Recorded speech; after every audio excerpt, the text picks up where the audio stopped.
Okay, next we're going to talk about Eula a little bit. She was Dad's sister, and I think she was married the year that I was born. And she and Harvey lived north of Rulton, and every summer, I think probably even before I started school, I'd go down and stay a week with her, and Jean did too. And sometimes Jean and I would go at the same time, or sometimes we'd even go 2 weeks during the summertime. And I don't really know what we did that was so much fun. I know she always made me a new dress, and she always had chocolate cake. And Harvey, he seemed like kind of a gruff guy, but he wasn't. He was really good. Well, uh, they moved to town, I think probably when the starting of our junior year maybe, because Bob stayed with him out on the farm, and Harvey was working in town, and he'd drive back and forth with him. And then after Eula and Harvey moved to town, why, he stayed with them, and so did Jean, and I think Ted did too. And but I spent, and after Harvey went to the service, I spent a lot of weekends with Eula. And of course, during the 4 years that I had the cat, or 3 years I had the calves, I'd stay with her and at night and walk back and forth. Eula, while Harvey was gone, she started teaching out in country school again. So she was teaching, but I would go over and spend quite a bit of time with her. And they came out here one year and visited, and Eula was one of the first ones that I would call and see when we went back from Kansas for every year. And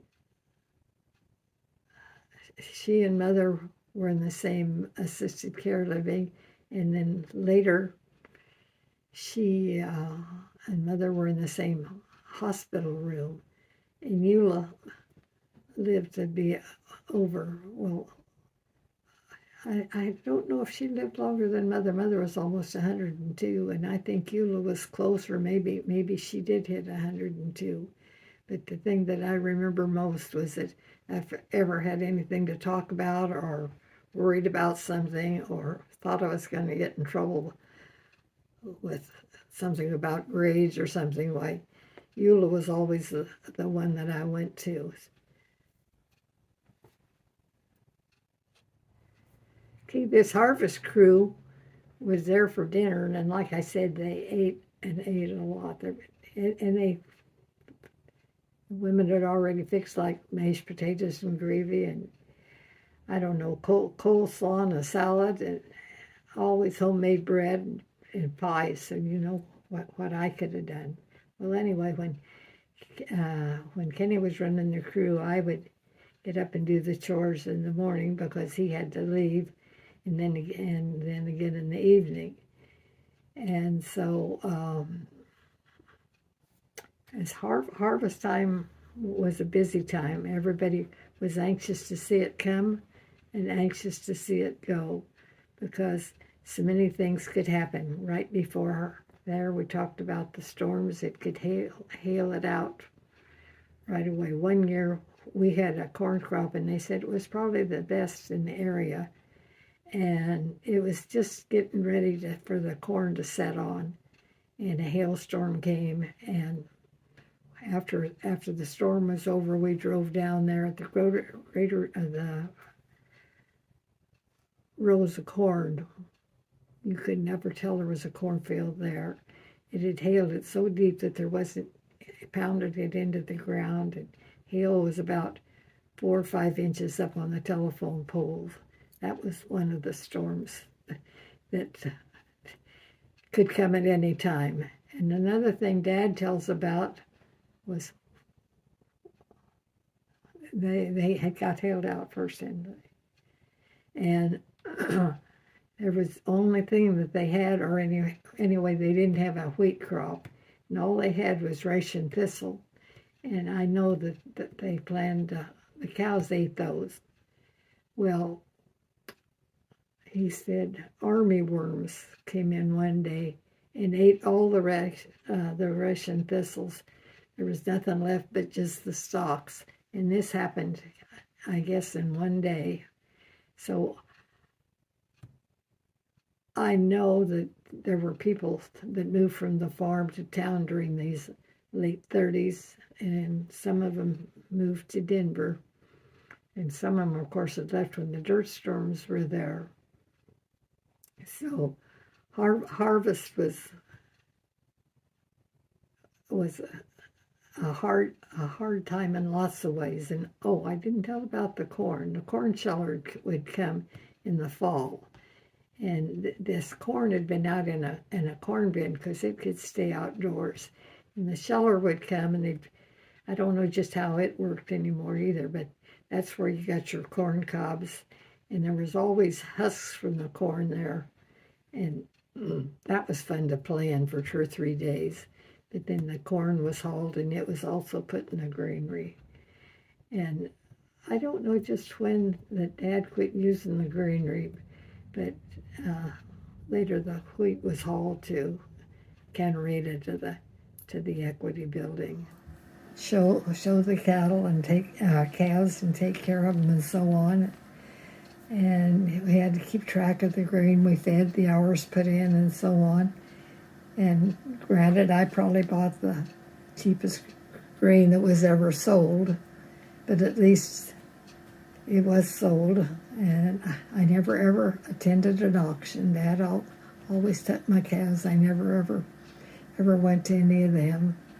But it was a good learning thing. And the last few years of 4-H had been a lot of fun because those of us that were in the beginning class, now we were teenagers and we got together. Why, we played the party games that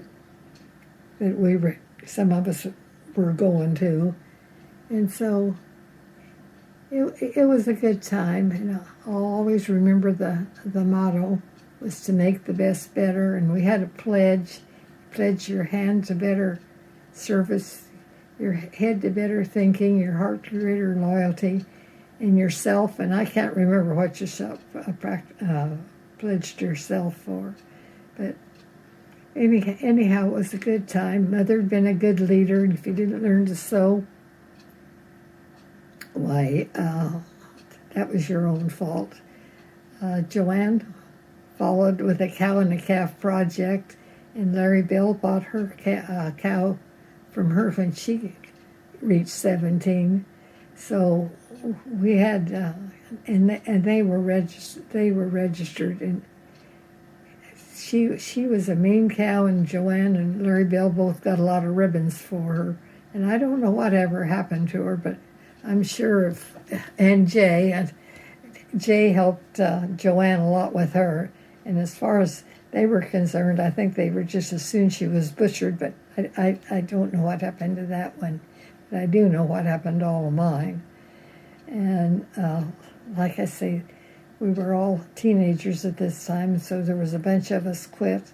And our 4-H club, the Grant Boosters, went on until, like they said, there were no more kids. And I think they said that it went to 1980. And like I say, Mother was a good leader. I think she was a leader for 17 years. And Dad played a lot of card games because the folks always went. And I don't know if the women ever played cards or not, but the men always had their card games. And so that was the end of my 4-H membership, and it was missed for the next couple of years. But at that time, I was ready for a senior in high school, and that's where things begin to change. Okay, that's it for today.